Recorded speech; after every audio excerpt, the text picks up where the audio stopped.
for our donors. That's one thing. But another thing is we also get that once we register it in Chile, then we can get long-term visas for people who come and want to join our community. So once you're here for some time, I think you have to be here for 6 months, then you can apply for a 1-year renewable visa because of being a member of a religious community. So our religious community, it's called Esoteric Teachings Seminars because it's primarily religious educational, but it's basically a church. We get the same type of corporate structure as a church. And of course, if you've been watching our forum and following along, you have seen our project plan document that basically is the bylaws of our corporation and what we intend to do. So I'm not going to talk a whole lot about that because we already discussed that in detail. But what I do want to do is go over any questions or issues that anyone has about joining our community, because that's what this is all about. We want to get through the changes that are coming in 2012 and around the time of 2012. And we want to have a viable basis for continuing the Vedic civilization afterwards. We expect there's going to be a lot of changes. So we want to find a place where we can pretty much hole up while everything else falls apart. and keep everybody safe and also learn all the Vedic wisdom and apply it in our lives. And then afterwards, we can branch out and we can travel all over the world and we can preach to a bunch of people who are going to be really thirsty for this knowledge because they will have lost faith in the materialistic civilization. Right now, it's very hard to preach because even with the problems in the world today, people still believe in this materialistic civilization. They still think that, oh, if we just pay our rent money to the corporation and pay our tax monies to the different countries and like that, then everything's going to work out and it's going to be okay. So we want to affirm that this is not true. It's not going to be okay. That these structures are based on a lie. And because of that, they have a fundamental weakness. And that weakness is being exposed now. And the whole thing is going to come crashing down in a very short period of time. And people are going to be bereft of the support that they are used to having. And because of this, they won't know how to meet their needs independently. Why do we keep talking about independence, self-sufficiency? Because in our model, we are responsible for our condition. It's not that some corporation or some country or some organization or some group entity is responsible for our condition. We are responsible. And we find that when we perform devotional service activities and that we follow the principles of the Vedas, that actually God takes care of us. You know, and I want to draw a distinction between what we're doing and what other similar groups are doing.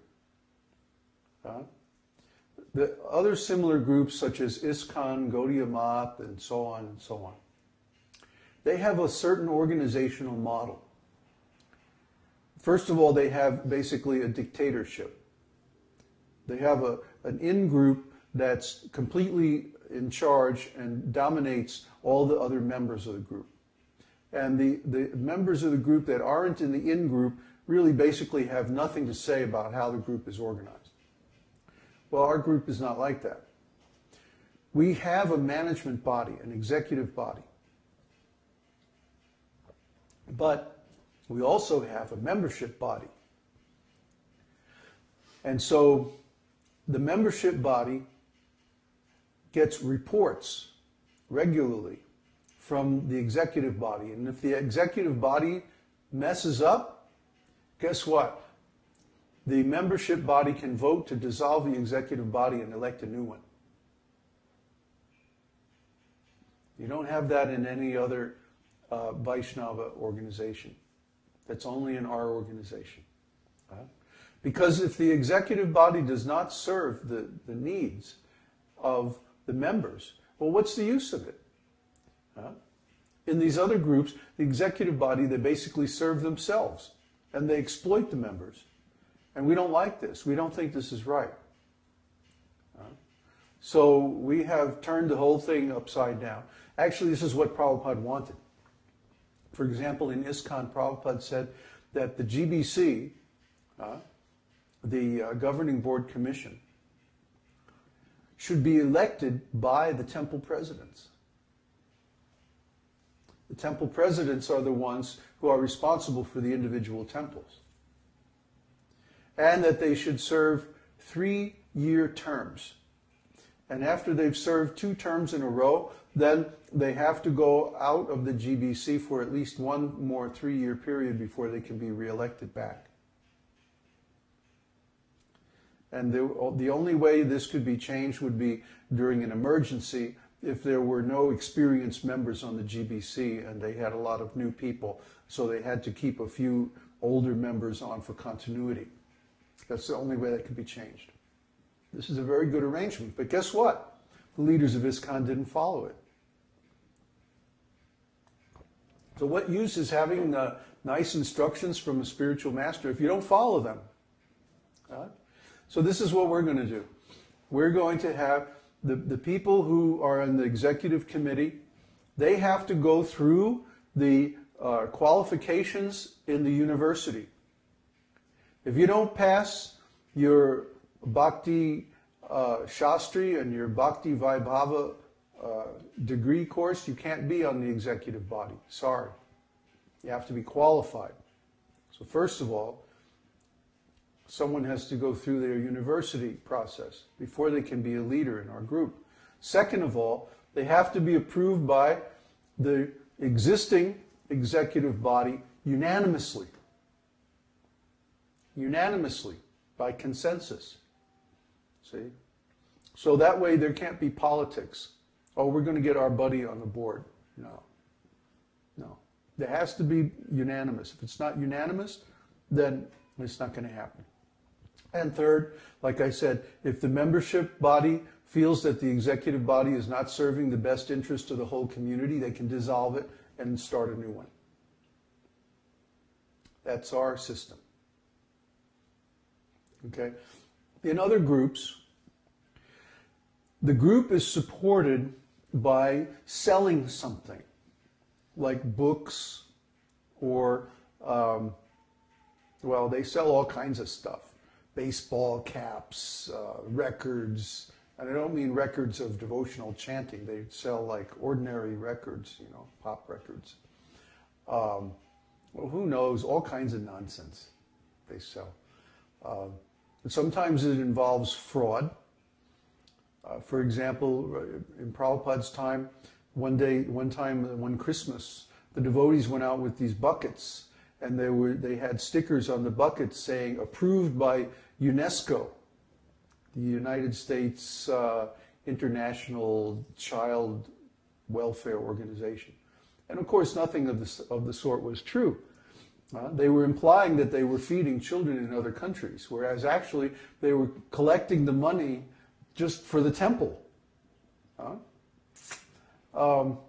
We don't allow this. We don't approve of it. We don't think it's right that the members of a devotional organization should cheat the public. There are also a long history going way back to the 60s of temples conducting illegal businesses. And I've run into this in every single Vaishnava organization I've ever seen. And we don't condone this. We don't support it. We think it's wrong. It is wrong. It's illegal. So devotees, Vaishnavas especially, should not be doing anything illegal. And we certainly shouldn't be cheating the public. You know, the cheating book distribution, for example, at the airports, has permanently damaged the reputation of Vaishnavism in the West. And we don't agree with this. We don't think it's right. Our preaching work is affected by it, so much so that we have to be very cautious in our promotions not to mention anything about Krishna, because immediately people lump us in with the other Hare Krishna groups. And they think that we are like them, but we're not. We don't approve of the way they're run. We don't approve of the way they preach. I'll give you an example. Uddhava told me a story that one time he went out on book distribution. And he was trying to sell books, you know, about Krishna to people. This is in Mexico City, I think, right? Yeah.